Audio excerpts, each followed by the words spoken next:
नमस्कार students, reading capital academy आपका स्वागत है। मित्रों, आज हम संविधान के भाग 13 का अध्ययन करेंगे। भाग 13 में व्यापार, वाणिज्य और समागम की स्वतंत्रता का विवरण मिलता है। संविधान के भाग 13 में जिसकी व्यवस्था अनुच्छेद 301 से 307 तक की गई है, इसमें व्यापार, वाणिज्य और समागम की व्यवस्था की गई है। Trade, commerce and intercourse. तो मित्रों, इसमें देखा जाए संविधान भाग 13 में संपूर्ण भारत को क्या किया गया है? एक आर्थिक इकाई। भाग 13 में संपूर्ण भारत के राज्य क्षेत्र को एक आर्थिक इकाई के रूप में स्थापित किया गया है। इस तरह से भाग 13 में एक आर्थिक इकाई बनाने का प्रयास किया गया है। इस तरह देखा जाए, विभिन्न राज्यों के बीच में सीमा अवरोध समाप्त करने, व्यापार, वाणिज्य और समागम की स्वतंत्रता को संतुलित बनाने का प्रयास किया गया है। इस तरह से विभिन्न राज्यों के बीच में व्यापार, वाणिज्य और समागम की स्वतंत्रता बनी रहे, इसके लिए संविधान के भाग 13 में अनुच्छेद 301 से 307 में व्यवस्था की गई है।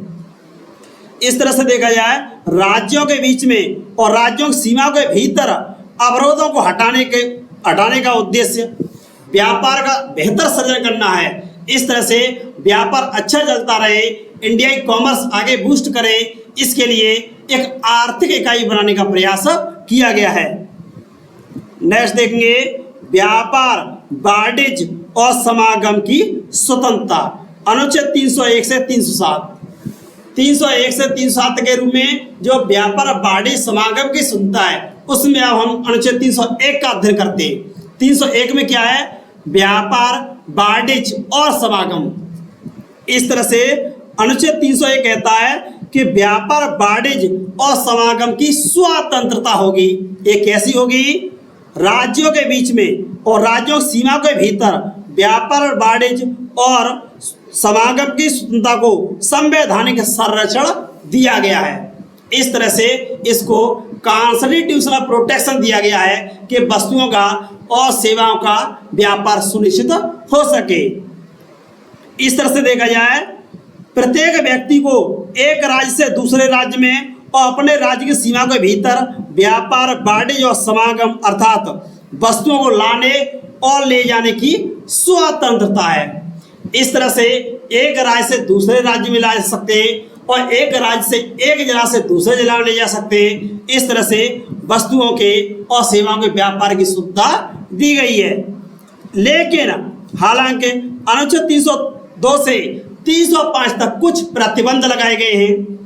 व्यापार, वाणिज्य की सुविधा दी गई है, लेकिन अनुच्छेद 302 से लेकर के 305 तक कुछ मात्रा में प्रतिबंध लगाए गए हैं। लेकिन प्रतिबंध युक्त होना चाहिए, कोई इसका रीजन होना चाहिए, प्रॉपर रीजन होना चाहिए, नहीं तो व्यापार, वाणिज्य और समागम की सुविधा बनी रहेगी आर्टिकल 301 के तहत। नेक्स्ट, व्यापार, वाणिज्य और समागम पर निर्बंधन अधिरोपित करने की संसद की शक्ति, आर्टिकल 302। इसका अर्थ क्या है? जो व्यापार, वाणिज्य और समागम पर है, संसद कुछ शर्त बना सकती है। निर्बंधन का अर्थ है शर्तें, कुछ कंडीशंस डिसाइड कर सकती है। इस तरह से जो व्यापार, वाणिज्य, समागम की स्वतंत्रता अनुच्छेद 301 में दी गई है, जहां 301 में जो स्वतंत्रता दी गई है और वहीं 302 में इसको कुछ छीना गया है, कुछ कम किया गया है। इस तरह देखा जाए, संसद जनहित की आवश्यकताओं को ध्यान में रखते हुए जनता के कल्याण से जुड़ी हुई आवश्यकताएं उनको ध्यान में रखते हुए विधि द्वारा एक राज्य से दूसरे राज्य के मध्य या भारतीय राज्य क्षेत्र के भीतर व्यापार, वाणिज्य और समागम की स्वतंत्रता पर कुछ प्रतिबंध लगा सकती है। इस तरह से आर्टिकल 302 क्या कहता है? प्रतिबंध की बात करता है। जहां 301 कहता है कि व्यापार स्वतंत्र रूप से होगा, लेकिन 302 कह देता है कि संसद क्या है? कुछ प्रतिबंध लगा देती है। लेकिन प्रतिबंध क्यों लगाया जाएगा? ये जनहित का मामला है, जनता के हितों से जुड़ा हुआ है, तो संसद विधि द्वारा लगा सकती है। नेक्स्ट, व्यापार और वाणिज्य के संबंध में संघ और राज्यों की विधायी शक्तियों पर निर्बंधन, अनुच्छेद 330। 303 में क्या है, आर्टिकल 303 में कहा गया है कि एक संसद इस पर निर्बंध लगा सकती है। दूसरा, राज्य की विधानसभा अर्थात राज्य का विधानमंडल भी इस पर कुछ कानून द्वारा निर्बंधन या शर्तें लगा सकता है। इस तरह से अनुच्छेद 303 के तहत व्यापार और वाणिज्य के संबंध में संघ और राज्यों की विधानसभा को निर्बंधन या शर्तें कंडीशंस निश्चित करने का अधिकार 303 के तहत दिया गया है, जबकि 302 के तहत केवल संसद को और 303 के तहत संसद और राज्य विधानमंडल दोनों को। इसके तहत क्या होता है, संसद या राज्य विधानमंडल व्यापार वाणिज्य और समागम की स्वतंत्रता के संबंध में कोई ऐसी विधि नहीं बना सकती जो एक राज्य से दूसरे राज्य पर अधिमानता या प्राथमिकता देती हो। इसका अर्थ क्या है, ऐसी कोई कानून नहीं बनाया जाएगा जो एक राज्य को प्रायोरिटी देता हो और दूसरे राज्य का हतोत्साहित करता हो। अर्थात उत्तर प्रदेश के लाभ के हित में और बिहार के अहित के हित में ऐसा न तो संसद कानून बनाएगी और न ही राज्य विधानमंडल कानून बनाएंगे। इस तरह से इसमें कंडीशन निश्चित कर दी गई है। इस तरह से अनुच्छेद 303 विधि के अधिमान और विभेद को प्रतिबंधित करता है। इसका अर्थ क्या है, संसद कोई ऐसा कानून नहीं बनाएगी जो किसी राज्य को अधिक शक्ति देता हो और ऐसी राज्य विधानमंडल ऐसा कोई कानून नहीं बनाएंगे जो किसी राज्य की वस्तुओं को ज्यादा प्राथमिकता देता हो। इस तरह से अनुच्छेद 303 के तहत व्यापार और वाणिज्य के संबंध में शक्तियों जो विधियां हैं उसको विभेद को प्रतिषेधित करता है, अधिमानता को प्रतिषेधित करता है। नेक्स्ट, लेकिन अनुच्छेद 303 के खंड 2, अनुच्छेद 303 में खंड 2 है, वो क्या कहता है, इसका अपवाद भी है। इसके अनुसार संसद दो राज्यों के बीच विभेद विधि बना सकती है। एक को कहा गया है कि संसद ऐसी कोई कानून नहीं बनाएगी जो दो से अधिक राज्यों के बीच में अंतर करता हो, लेकिन अगले खंड में कह दिया गया है संसद ऐसा कानून बना सकती है। लेकिन कब बना सकती है, ऐसी कंडीशन ये है कि दुर्भिक्ष हो जाए या अकाल पड़ जाए, वस्तुओं कमी से कोई संकट से निपटने के लिए, कोई संकट है, आपातकाल है, प्रतिकूल परिस्थितियां हैं, तो ऐसी कंडीशन में संसद कोई कानून बना सकती है जिसके तहत किसी राज्य विशेष की वस्तु को अन्य राज्य में आयात से या निर्यात से प्रतिबंधित किया जा सकता है। ऐसी विधि बनाई जानी आवश्यक है। इस तरह से माल की कमी या दुर्भिक्ष की परिस्थिति में विद्यमानता का निर्णय संसद द्वारा किया जाएगा, न कि राज्य विधानमंडल द्वारा। जैसे उत्तर प्रदेश में खाद्यान्न का उत्पादन अधिक होता है, आलू का उत्पादन अधिक होता है, लेकिन राज्य या संसद कानून बना सकते हैं कि यह आलू उत्तर प्रदेश के बाहर न जाए।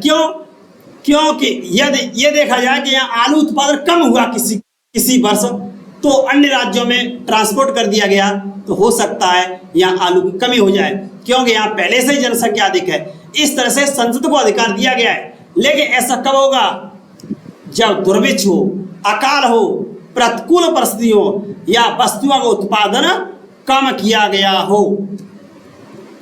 नेक्स्ट देखेंगे, राज्यों के बीच व्यापार वाणिज्य और समागम पर निर्बंधन राज्य विधानमंडल द्वारा लगाया जाना। अनुच्छेद 304 क्या होता है, कोई वस्तु किसी राज्य में उत्पादन होता है, किसी वस्तु का राज्य में उत्पादन होता है, तो अधिकार दिया गया है राज्य विधानमंडल को कि राज्य विधानमंडल उस वस्तु के निर्यात में प्रतिबंध लगा सकती है। कब, यदि उस माल की कमी हो। इस तरह से यहाँ राज्य विधानमंडल को अधिकार दिया गया अनुच्छेद 304 में। 304 राज्य विधानमंडल को अधिकार देता है।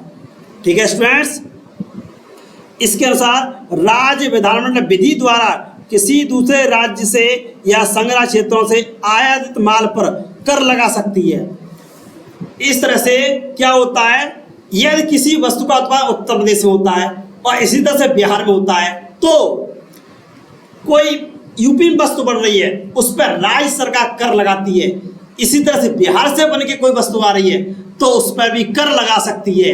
क्यों, क्योंकि दोनों पर समान रूप से लगाया गया है। इस तरह से राज्य विधानमंडल विधि द्वारा किसी दूसरे राज्य से या संघ राज्य क्षेत्र से आयात माल पर कर लगा सकता है यदि राज्य के भीतर बनने वाली वैसी वस्तु या वैसे ही माल पर कर लगता है। इस प्रकार यहाँ कर की समानता सुनिश्चित की गई है। इस तरह से कर की समानता सुनिश्चित की गई है। कोई ऐसा टैक्स विभेदकारी नहीं लगाया जाएगा।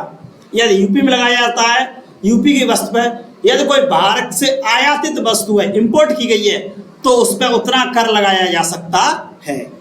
इस तरह से दूसरे राज्य से आयातित माल तो राज्य के भीतर निर्मित माल में कोई भेद नहीं किया गया।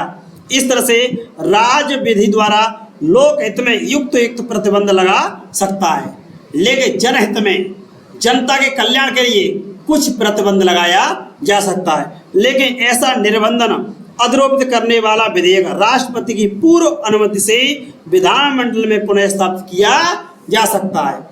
यदि किसी माल की कमी है तो इस संबंध में राज्य विधानमंडल कानून बनाएगा आर्टिकल 304 के तहत। तो ऐसे विधेयक पर राष्ट्रपति की पुनः अनुमति आवश्यक है। नेक्स्ट है अनुच्छेद 305। ये क्या है? विद्यमान विधियों और राज्य के एकाधिकार वाले कानूनों की व्यावृत्ति। क्या होता है? भारत जब स्वतंत्र हुआ था, ये हुआ था 15 अगस्त 1947 को। उससे पहले की कुछ विधियां थी, उसको उसमें प्रोटेक्शन दिया गया है स्वतंत्रता से पहले की विधियों को। इस तरह से क्या है इसमें अनुच्छेद 305 कहता है विद्यमान विधियों को और राज्यों के एकाधिकार को उपबंध करने वाली विधियों को संरक्षण प्रदान किया गया है। एकाधिकार वाली विधियों को प्रोटेक्शन दिया गया। क्या है? व्यावृत्ति, इसे सेविंग कहते हैं। विधियों की रक्षा इस आधार पर करता है कि अनुच्छेद 301 का उल्लंघन करती हैं। इस तरह से विद्यमान विधि को संरक्षण तभी मिलेगा जब अनुच्छेद 302, 303 और 304 के अनुरूप हों। इस तरह से कोई कानून है 302, 304 के अनुरूप है, वो आज़ादी से पहले का है, तो उसको प्रोटेक्शन दिया जाएगा। विद्यमान विधि संविधान के प्रारंभ से पहले किसी विधानमंडल द्वारा या प्राधिकरण द्वारा बनाई गई है। इस तरह से यदि कोई अधिनियम 26 जनवरी 1950 के पहले का बनाया गया है तो अनुच्छेद 350 के तहत उसे प्रोटेक्शन दिया जाता है। इस तरह से अनुच्छेद 305 के तहत किसी कानून को प्रोटेक्शन दिया जाता है। तो ये 26 जनवरी 1950 से पहले का जब हमारा संविधान लागू हो गया था, 15 अगस्त को देश आज़ाद हो जाता है, 26 जनवरी 1950 को ये संविधान लागू हो जाता है। इससे पहले के कानून हैं उनको प्रोटेक्शन दिया गया है। इस तरह से राज्य विद्यमान विधियों और राज्यों के एकाधिकार के संबंध में कानूनों को प्रोटेक्शन दिया गया है। ठीक है स्टूडेंट्स। नेक्स्ट अगला है अंतरराज्यीय वाणिज्य अधिकारी। वाणिज्य प्राधिकारी होता है आर्टिकल 307। क्या होता है? भिन्न राज्यों के बीच में वस्तुओं का, सेवाओं का जो व्यापार होता है, वाणिज्य होता है, समागम होता है, इस संबंध को स्वतंत्र, इसकी शुद्धता बनाए रखने के लिए, व्यापार वाणिज्य समागम की शुद्धता को बनाए रखने के लिए क्या होता है? प्राधिकारी की नियुक्ति की जा सकती है। इसके लिए कोई अधिकारी नियुक्त किया जा सकता है जिससे पता चल सके क्या संविधान का भाग जो 13 है वह सही तरह से इम्प्लीमेंट हो रहा है अथवा नहीं हो रहा है। ठीक है स्टूडेंट्स। इस तरह से देखा जाए तो इस संबंध में शक्तियां प्रदान की गई हैं। इस तरह से यह शक्तियां प्रदान की गई हैं। ठीक है स्टूडेंट्स, धन्यवाद।